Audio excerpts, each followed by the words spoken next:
오늘은 옳은 길이라면 돌아가도 복이 됩니다 라고 하는 제목으로 우리가 주님 말씀을 듣겠습니다. 사람들은 돌아가는 걸 별로 좋아하지 않습니다. 그래서 자동차 운전할 때마다 내비게이션을 켜고 가장 빠른 길을 찾아서 갑니다.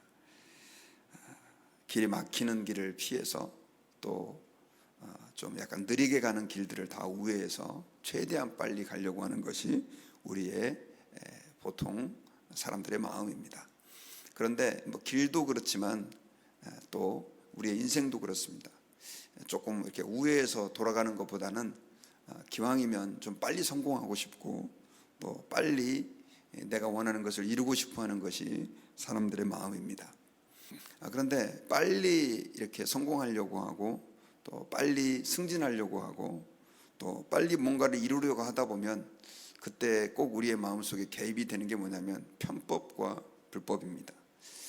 그래서 많은 사람들은 수단과 방법을 가리지 않고 자기가 원하는 걸 이루기 위해서 불법을 자행하고 또 거짓된 삶을 살아가고 다른 사람들을 짓누르고 그렇게 살아가는 사람들이 많고요.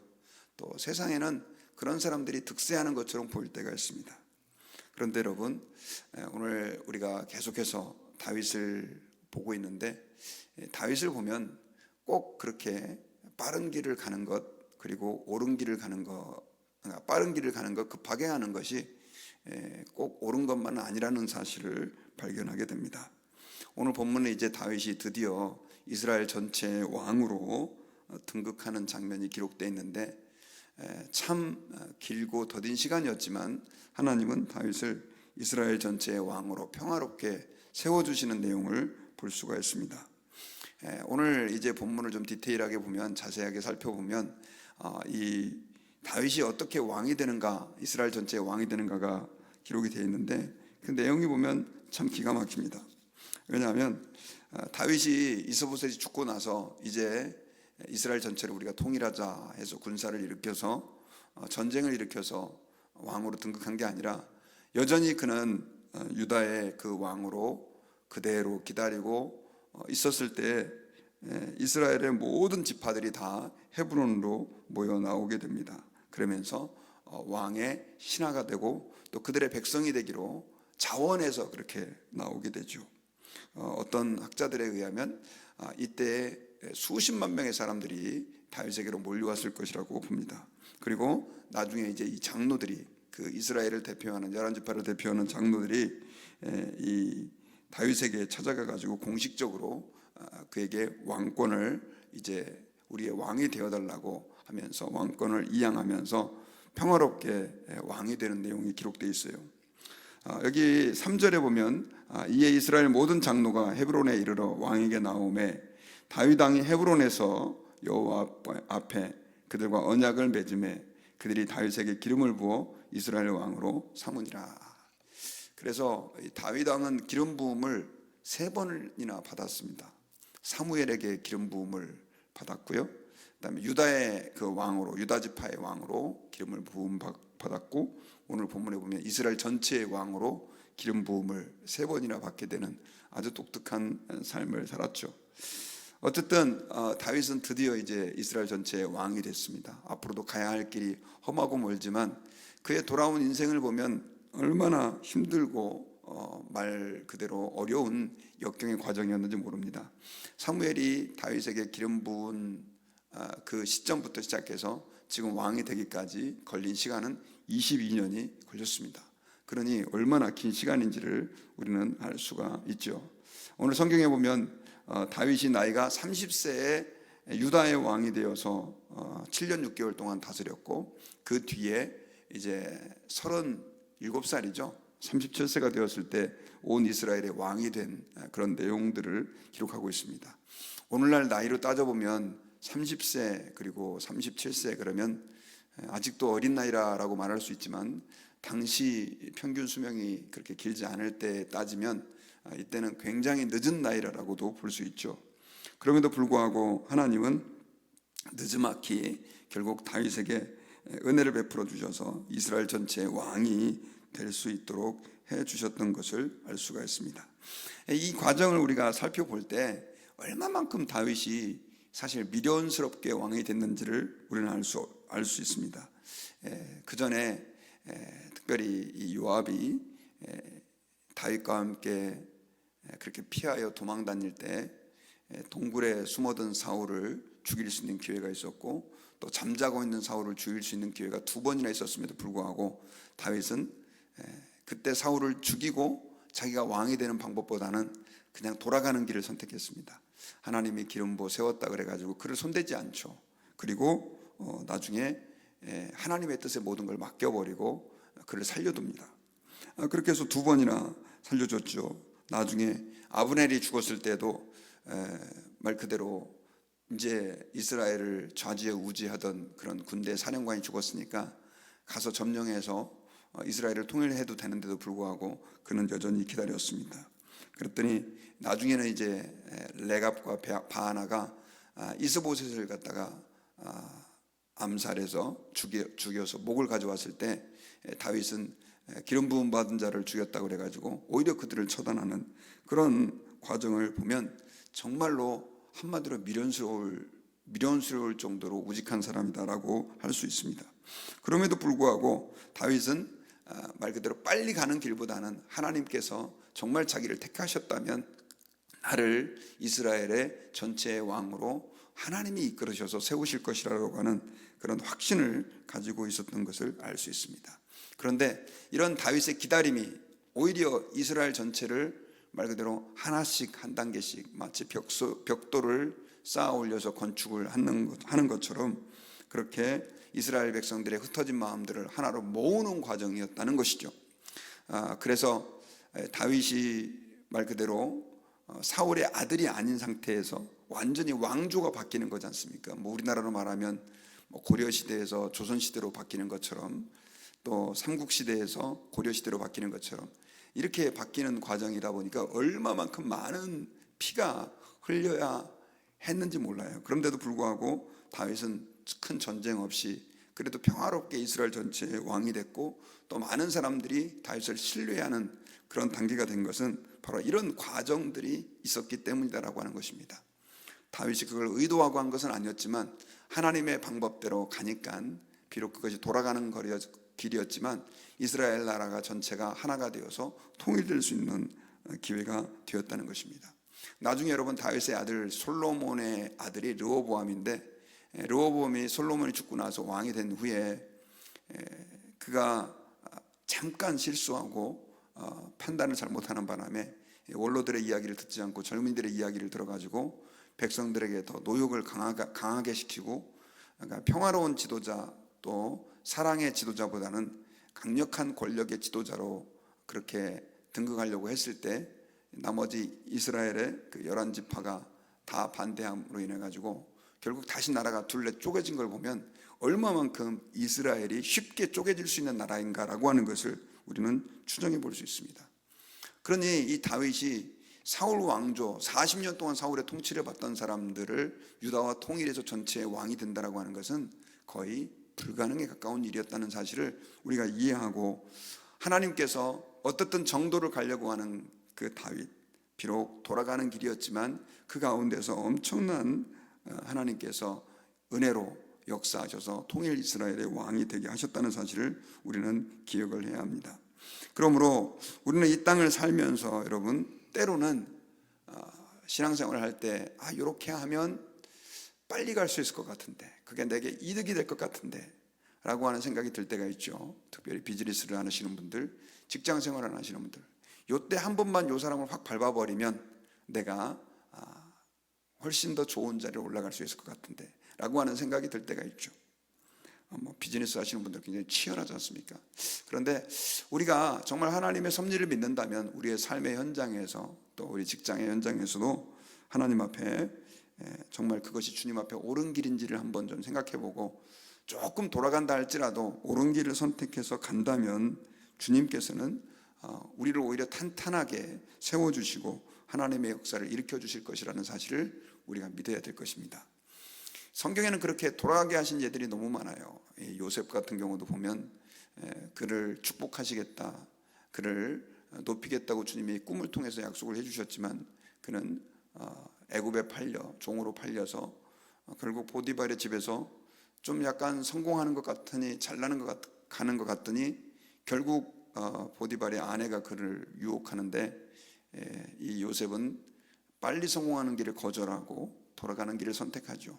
그래서 결국 감옥에 갔는데 그 감옥에서 하나님께서는 그를 높여가지고 애굽의 국무총리가 되는 그런 높임을 허락해 주십니다.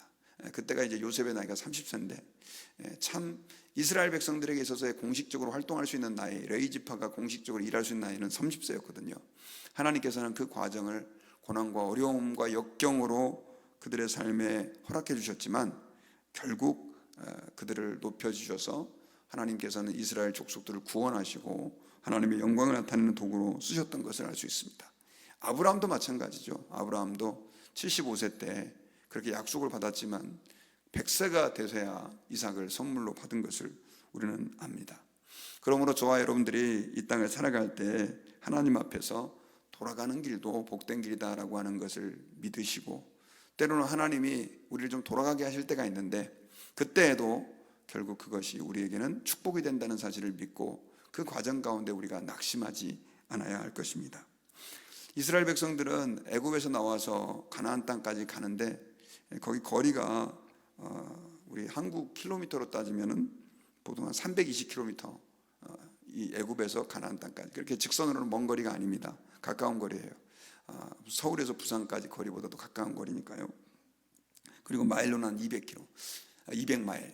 그리고 돌아가면 약간 그 길 있는 쪽으로 이렇게 돌아가도 600km 정도랍니다. 그러니까 보통 사람들이 걸어서 한 달 정도면 도착할 수 있는 거리가 바로 이 이집트에서 가나안까지, 애굽에서 가나안까지 거리인데 이스라엘 백성들이 거기서 40년간을 돌았습니다. 물론 거기에는 그들의 범죄함도 있었지만 또 하나님의 구속사적인 계획도 있었어요. 그것은 그 이집트에서 400년 동안 종살이를 하며 살았던 그들의 근성들을 뽑아내고 하나님을 신뢰하고 훈련시키기 위한 하나님의 계획들이 그 안에 담겨져 있었던 거죠. 그러니까 이스라엘 백성들은 돌아간다고 불평하고 원망하고 일만 생기면 불평하고 원망했지만 결국 40년을 광야에서 훈련시키는 것은 하나님께서 뜻하셨던 길이고 또 그들을 유익하게 하기 위한 그런 길이었던 것을 우리는 알아야 합니다. 그래서 저희들이 때로는 이 땅을 살 때 하나님께서 지름길로 단거리로 가게 안 하시고 한 달이면 가는 거리를 40년 동안 돌아가게 하셨던 이스라엘 백성들처럼 우리의 인생에도 그렇게 역사하실 때가 있다는 거죠. 빙빙 돌리시고 또 돌아가게 하시고 거치는 것을 두게 하시고 어려움들을 만나게 하시고, 그러나 그것들이 결국 하나님의 아름다운 계획, 우리를 향하신 때로는 우리도 알지 못하는 은혜를 베풀어 주시기 위해서 그런 과정을 사용하신다는 사실을 기억하시기를 바랍니다. 그래서 옳은 길이라면, 그것이 하나님이 기뻐하는 길이라면 돌아가도 우리에게는 은혜가 되는 길이다라고 하는 사실을 기억하고 한 걸음 한 걸음 주님과 동행하는 저와 여러분들이 되어야 될 줄 믿습니다. 오늘 본문의 이 뒷부분에 보면 이제 다윗이 왕이 되고 나서 어떻게 그가 그의 그 왕조를 단단하게 해가는가, 강하게 해가는가가 또 이어서 기록이 되어 있어요. 특별히 다윗이 제일 먼저 한 일은 뭐냐면 바로 지금의 이제 예루살렘이죠. 그곳에 가서 그 땅을 점령하는 일이었습니다. 여호수아에게 이미 그 땅을 줬지만 이 예루살렘은 말 그대로 난공불락의 요새와 같은 그런 성이었었어요. 그 당시 그곳에는 여부스 사람이 살고 있었는데 저도 예루살렘에 가보지는 않았지만 이 예루살렘은 산 위에 세워진 성입니다. 옛날에는 보니까 이 성을 지을 때 방어적인 목적 때문에 산 위에다가 이렇게 성을 세우고 도시를 만드는 경우가 많았습니다. 그래야 적들이 쳐들어왔을 때 쉽게 방어할 수가 있었기 때문에 그렇습니다. 그러다 보니까 다윗 시대까지도 이 말 그대로 예루살렘이 지역이 그렇게 점령되지 못한 것이죠. 얼마만큼 힘들었던 땅이었는지 모릅니다. 그런데 다윗이 그가 왕이 되고 나서 결국 그것을 물리치죠. 여기 본문에 보면 이 여부수 사람들이 다윗에게 네가 결코 이리로 들어오지 못할 것이다, 맹인과 다리 저는 자라도 너를 물리칠 것이다 라고 하면서 다윗을 조롱하지만 하나님은 다윗과 함께 하셔서 그 성을 점령할 수 있도록 해주시고 결국 그 산성을 시온성이라고 부르고요, 지금의 이제 예루살렘 성이 되게 하셨고, 나중에 이제 두로왕 히람이 이 다윗이 이스라엘 전체의 왕이 됐다는 얘기를 듣고 결국 그를 위해서 목수와 백향목과 또 돌을 다루는 석공들을 보내주셔갖고 그 지역에 큰 성을 짓고 이제는 왕궁을 만들 수 있는 그런 은혜를 베풀어 주셨던 것을 알 수 있습니다. 그런데 이 과정도 가만히 보면 두로왕 히람이 다윗에게 사절을 보냈는데 다윗이 뭐 보내달라고 부탁한 것도 아닌데 먼저 가서 그들이 그렇게 다윗에게 호의를 베풀어 주는 걸 볼 수 있어요. 그러니까 좀 돌아갔지만 그러나 결국 그가 왕이 되었을 때 하나님은 그의 모든 주변들까지 주장하시고 역사하셔서 결국 이렇게 도움을 갖게 하시고 승리하게 하시고 하면서 다윗의 왕권을 강화시켜 주시는 것을 우리가 알 수 있습니다. 그러므로 여러분, 저와 여러분들이 이 땅을 살 때 하나님 앞에서 조금 더디다 할지라도 하나님이 우리를 광야길을 가게 하실 때는 그 길에서 주님과 동행하고 좀 기다리고 인내하고 그 다음에 선택을 해야 될 때는 이것이 옳으냐 라고 하는 것을 먼저 염두에 두고 이것이 하나님이 기뻐하시는 일이냐라고 하는 것을 먼저 염두에 두고 그것이 빠른 길로만 가는 그런 선택이 아니라 하나님을 기쁘시게 하는 선택이 되는 저와 여러분들이 되기를 주 이름으로 축원합니다. 저는 이제 말씀의 결론을 맺겠습니다. 오늘 말씀 보면 이제 다윗이 왕이 되는 내용입니다. 그런데 다윗은 우직하게도 세상 사람들이 볼 때는 미련하게도 그는 돌아가는 길을 많이 선택했다는 것을 우리가 알 수 있습니다. 그럼에도 불구하고 하나님은 하나님의 정한 시간에 우리가 생각할 때는 약간 늦은 감이 있지만 그의 약속을 이루어 주셨고요.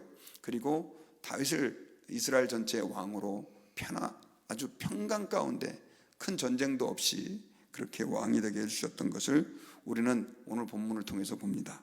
그러므로 우리가 이 땅을 살아갈 때 때로는 조급해서 하나님 앞에서 주님 왜 아직입니까? 라고 하는 생각이 들 때가 있지만 절대 낙심하지 마시고 하나님의 뜻을 따라가다 보면 주님이 우리를 높여주시고 축복하시고 세워주시는 때가 온다는 사실을 믿고 감사하면서 그 길이 좁은 길이라 할지라도 기쁨으로 걸어갈 수 있는 우리 모든 성도가 되시기를 주 이름으로 축원합니다.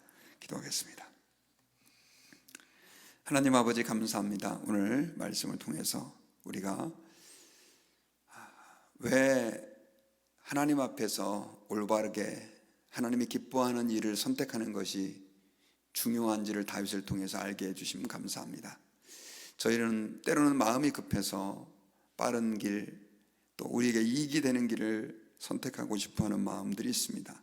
그러나 주님, 저희들의 인생을 살아갈 때 정말 다윗이 갔던 그 길처럼 때로는 그 길이 좁은 길이고 험한 길이어도 하나님이 기뻐하는 선택을 늘 하게 하시며 돌아간다 할지라도 옳은 길을 선택할 수 있는 믿음을 저희들 가운데 허락해 주시기를 간절히 기도합니다.